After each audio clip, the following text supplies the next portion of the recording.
I'm going to show you how I transformed this old living room into this brand new film and sound studio. Phase 1, the planning.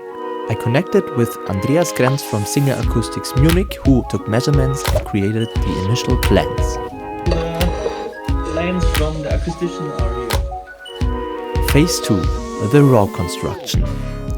I started with emptying the room. Some friends came over and helped me take away tons of old furniture and remove the wallpaper. Next, we had to remove the ceiling in order to raise it. So with a crowbar, I removed all the old sauna boards. A friend came over and we built a slide to remove about 2 to 3 tons of gravel.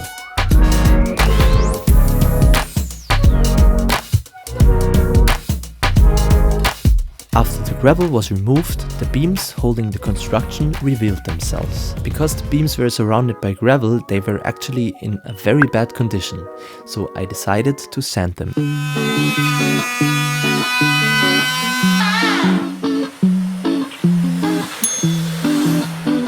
Having the old ceiling completely removed and the beams prepared, I started building the new ceiling. The construction Andreas proposed is a ceiling that doesn't attach directly to the beams, but instead lays on foam above the beams and is decoupled from them. I used 6 layers for the ceiling: 2 plasterboards, stone wool, OSB plates, wood wool and OSB plates on top.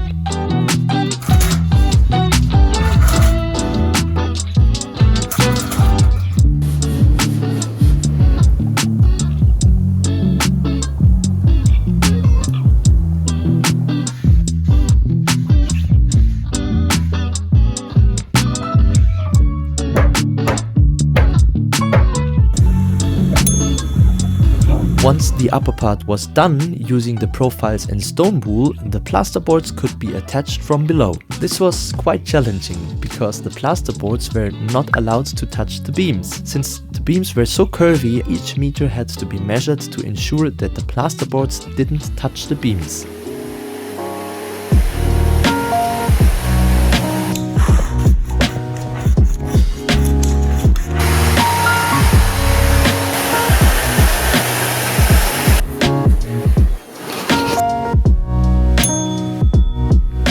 Next up was the exterior door and window. When Andreas was here, he measured a noise level of around 70 to 80 dBA, which showed just how much noise was coming in from those old windows. If the goal is to soundproof the room without sacrificing natural light, better windows were needed. The team came by, removed the old windows, I built a frame for the second layer, and they took care of installing the new ones.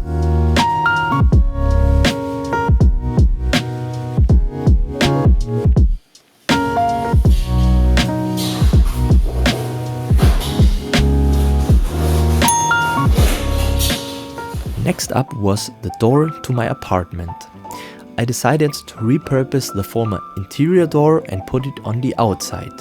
To soundproof it, I added some insulation strips. The more soundproof door couldn't be installed just yet, because the decoupled wall that would support it wasn't finished yet. Talking about the decoupled wall, the walls to my right and behind me are much thicker, and the one behind the camera leads to the corridor. This meant I only needed a thicker wall on the left side. A friend of my father suggested using washing machine mats as a budget-friendly decoupler. Silicone was used to attach them to the beam, and the profiles were glued onto the mats. Once the profiles were in place and the existing wall was raised a little bit by bricklaying, I inserted rock wool and added 2 layers of plasterboard.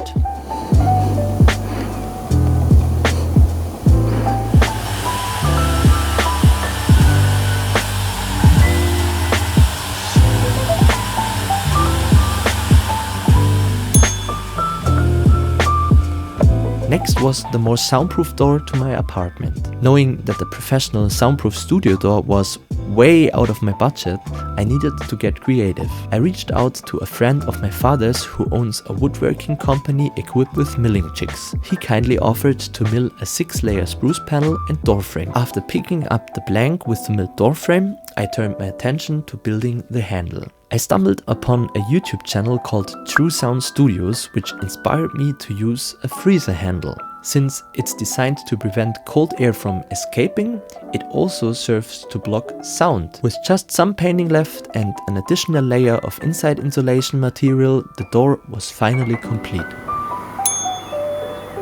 Since someone lives below this room, I needed to soundproof the studio floor effectively. I decided to use fiberglass and concrete. Distributing the concrete evenly throughout the room was crucial. I actually outsourced this task to a professional company.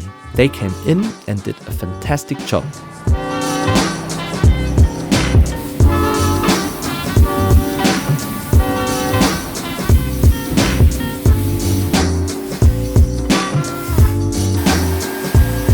After pouring, the concrete needed to rest for about 6 weeks to dry. Once it was dry, I added a vapor barrier and then laid down the parquet flooring.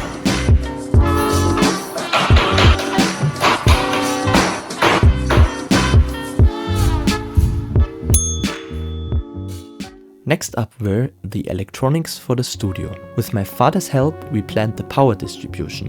One current phase for audio, one for lighting, and another for everything else. We arranged the circuits accordingly. Once everything was ready, I prepared the slots and my father came by to install the wiring.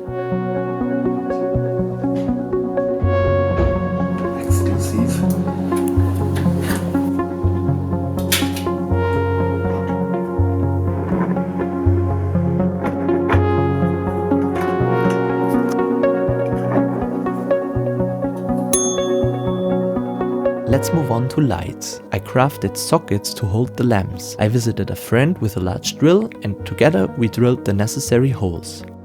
I attached light holders and created a cable channel by milling a slot into spruce slabs. The cable channel and lamps made from the same material now fit seamlessly with the beams. Phase 3. Acoustics and more. Once the raw construction was complete, Andreas visited to take measurements of the room's acoustic. He devised a plan for absorbers and diffusers, and a few weeks later, I could kick off the next phase of the studio build. Before we go further, let me just remind you, if you're entertained by this video, please take a moment to give it a like, leave a comment and subscribe. Those things cost you nothing but help this video perform and allow me to make more content in the future. Just consider it your payment for the free content. Let's move on. After receiving Andreas' plans, I began searching for materials that would align with both his recommendations and my needs. Through research, I discovered that a combination of wood fiber and isobond would work best for my requirements. I compiled my findings from this research into a PDF guide called Insulation Material for Absorbers. This guide has got helpful tips for your own studio or absorber construction, completely free. Link in the description. In this video though, I won't delve into the specifics of how I built the modules, but I will provide a brief summary of the building process. Let's go!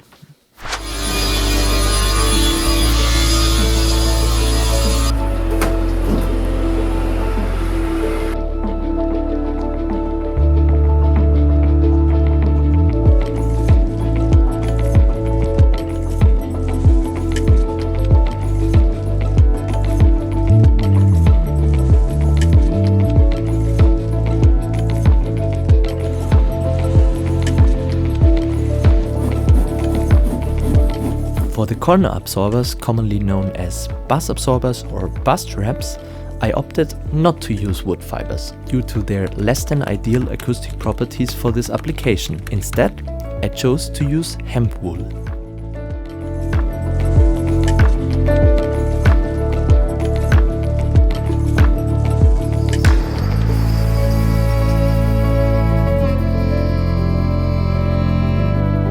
For the fabric, I received support from the German manufacturer Acousticstoff.com. They provide high-quality, acoustically tested fabrics that ensure frequencies are transmitted and absorbed. Exactly what I was looking for.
Because I wanted to have a quiet space, I knew from the very early beginning that my PC had to be in a different room. I broke through the wall, attached special acoustic boxes for cables on each side of the breakthrough, and drilled holes in my wardrobe to transform it into something like a little server room. I knew that good cable management would be important. I came up with the idea to raise all boxes about 15 centimeters and use the space for creating skirting boards. Panels with magnets would allow me to quickly remove them and run cables through.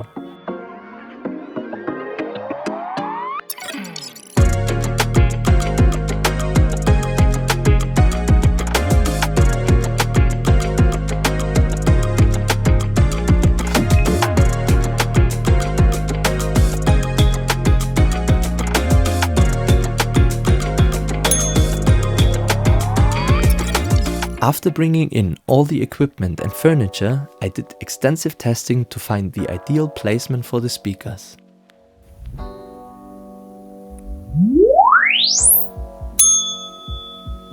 Once everything was set up, I was blown away by the result. We achieved not only a perfect left-right balance and a great reverberation time, but also created a perfectly quiet space. Finally, I built some additional features, such as a studio rack, a holder for stands and a guitar holder.